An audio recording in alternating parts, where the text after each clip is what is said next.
औज़ुबिल्लाहिमिनश्शैतानिर्रजीम बिस्मिल्लाहिर्रहमानिर्रहीम। शुरू करती हूँ मैं अल्लाह के नाम से जो नहायत मेहरबान और रहम करने वाला है। मोअज़्ज़िज़ सामीन व कराम, अस्सलामु अलैकुम रहमतुल्लाहि व बरकातुहू। उम्मीद है आप खैरियत से होंगे। अल्लाह पाक आपकी तमाम जायज़ हाजात को पूरा करे। अल्लाह पाक आपकी मुश्किलात का हल फरमाए, आमीन।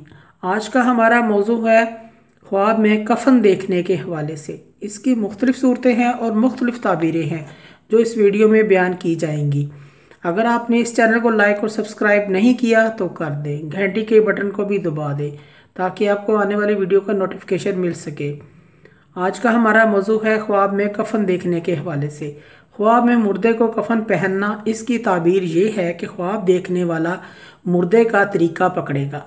अगर वो आलम था तो आलम में तरीका पकड़ेगा। अगर वो मालदार था तो माल में तरीका पकड़ेगा। अगर वो कोई और काम करता था, जैसा कारोबार करता था, तो कारोबार में इस ऐसे ही तरीके को पकड़ेगा। गर्ज के वो कोई भी काम करता था, ख्वाब देखने वाला इसके तरीके को पकड़ेगा। ख्वाब में ख़रीदना या कफन पहनना या बनाना मुसीबत में गिरफ्तार होने, गम और दुख में मुब्तला होने की दलील है। ख्वाब में मुर्दे का कफन उतारना, वो मुर्दा अपनी कब्र में ज़िंदा है तो इस मुर्दे का नेक हाल है। ख्वाब में मुर्दे का कफन फाड़ना मालो हराम जमा करने की अलामत है।